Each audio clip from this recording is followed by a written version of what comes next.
आसामच्या एका अंधाऱ्या रात्री एका राजकीय नेत्याची गाथा संपली. इम्रान हुसेन बरभुया यांनी नुकतीच निवडणूक जिंकून गावाचे भविष्य बदलण्याचं स्वप्न पाहिलं होतं. अचानक त्याचा मृत्यू झाला. अचानक आलेला हृदयविकाराचा झटका.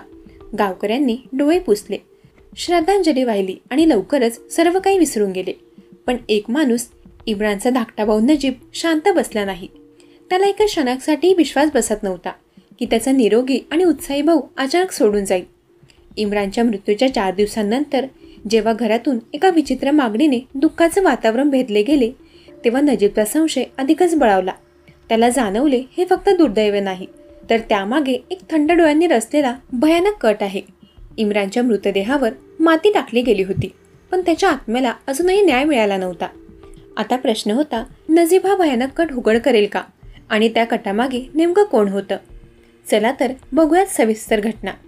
आसाममधील कछार जिल्ह्याचे एक शांत गाव. या गावात नुकताच आनंदोत्सव साजरा झाला होता, कारण इथले लोकप्रिय व्यक्तिमत्व इम्रान हुसेन बरभुया, वय वर्ष 38, यांनी ग्रामपंचायत निवडणूक जिंकून राजनगर खुलीछडा पंचायतचे अध्यक्षपद मिळवले होते.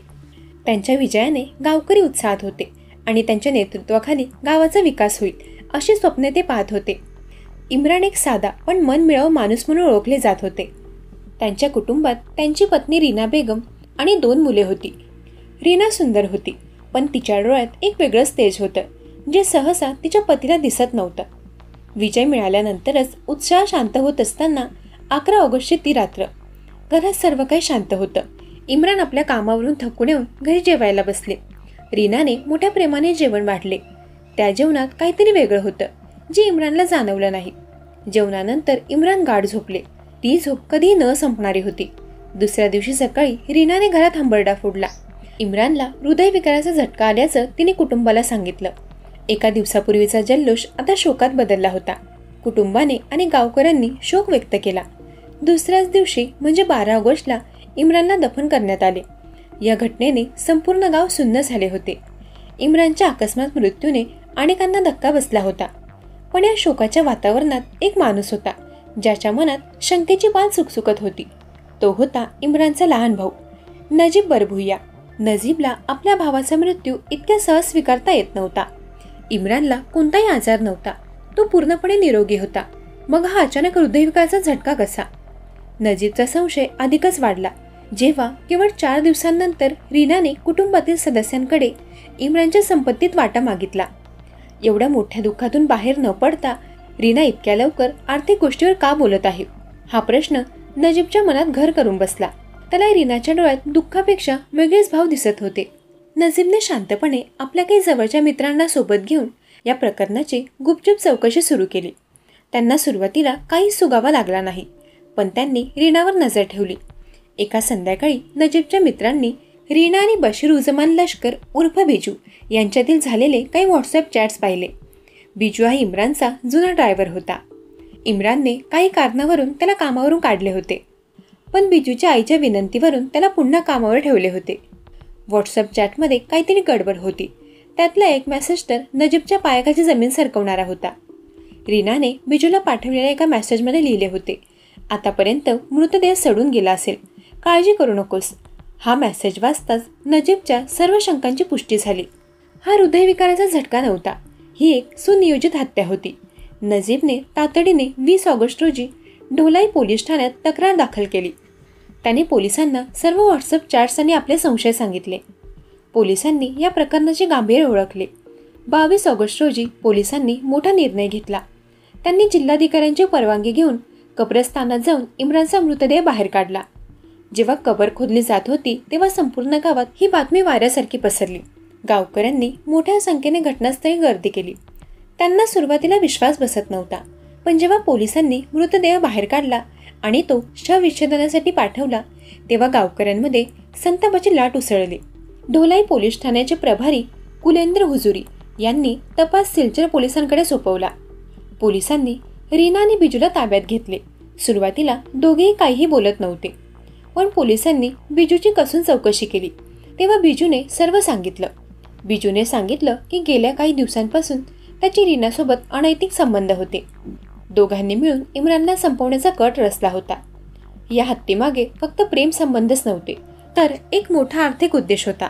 इम्रानने नुकतीच जमीन खरेदी करण्यासाठी 60 लाख रुपये घरी ठेवले होते. याची माहिती रीनाला होती आणि तिनेच ही गोष्ट बिजूला सांगितली होती. दोघांनी मिळून पैसे अडपण्यासाठी हत्येचा कट रचला. 11 ऑगस्टच्या रात्री बिजूने रीनाला झोपेच्या गोळ्या आणून दिल्या. रीनाने त्या गोळ्या इम्रानच्या जेवणात मिसळल्या. गोळ्यांचा अतिरेक झाल्यामुळे इम्रानचा घरातच मृत्यू झाला. त्यानंतर रीनाने हृदयविकाराच्या झटक्याचा बनाव केला. व्हॉट्सअप चॅटमध्ये त्यांनी परदेशात पळून जाण्याचाही प्लॅन केला होता. हे सत्य बाहेर आल्यानंतर गावकऱ्यांचा संताप अनावर झाला. त्यांनी बिजू आणि त्यांच्यासोबत असलेल्या इतर 3 लोकांना पकडून मारहाण केली आणि त्यांची गाडीही फोडली. पोलिसांनी वेळीच घटनास्थळी पोहोचून त्यांना वाचवले. दुसऱ्या दिवशी सुमारे 500 गावकऱ्यांनी ढोलाई पोलीस ठाण्यासमोर रस्ता रोको केला. त्यांनी आरोपींना कठोर शिक्षा देण्याची आणि मृतदेहाचे शवविच्छेदन करून न्याय मिळवण्याची मागणी केली. पोलिसांनी कठोर कारवाईचे आश्वासन दिल्यानंतरच गावकरी शांत झाले. या घटनेने हे सिद्ध झाले की कधीकधी जवळचीच माणसे विश्वासघात करून सर्वात मोठे शत्रू बनतात. पैशांसाठी आणि अनैतिक संबंधांसाठी एका यशस्वी आणि निरपराध व्यक्तीचा जीव घेतला गेला. हे सर्व पाहून एकच प्रश्न मनात येतो, माणूस इतका स्वार्थाने क्रूर कसा होऊ शकतो? या घटनेवरून आपल्याला समजते की मानवी स्वार्थ आणि लोभ किती पराकोटीचा असू शकतो.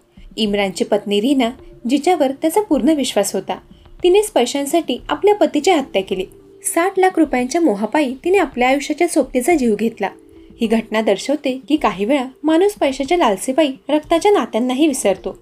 इम्रानच्या मृत्यूचा कट त्याच्याच जवळच्या 2 व्यक्तींनी म्हणजेच पत्नी आणि ड्रायव्हरने मिळून रचला होता. पत्नी रीना आणि तिचा प्रियकर बिजू यांनी कट रचून त्याला जेवणातून झोपेच्या गोळ्या दिल्या. हा विश्वासघात दर्शवतो की आपल्या जवळची आणि विश्वासू व्यक्तीच आपल्या जीवावर उठू शकते. इम्रानचा मृत्यू हृदयविकाराच्या झटक्याने झाल्याचं सांगून हे प्रकरण दाबण्याचा प्रयत्न करण्यात आला होता. पण त्याचा भाऊ नजीब याने हार मानली नाही. त्याने पोलिसांकडे तक्रार केली आणि मृतदेह बाहेर काढून तपास करण्याची मागणी केली.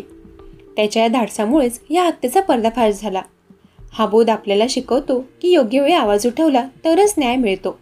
शांत राहून अन्याय सहन केल्यास गुन्हेगाराचे फावते. या घटनेमध्ये व्हॉट्सअप चॅटची भूमिका महत्त्वाची ठरली.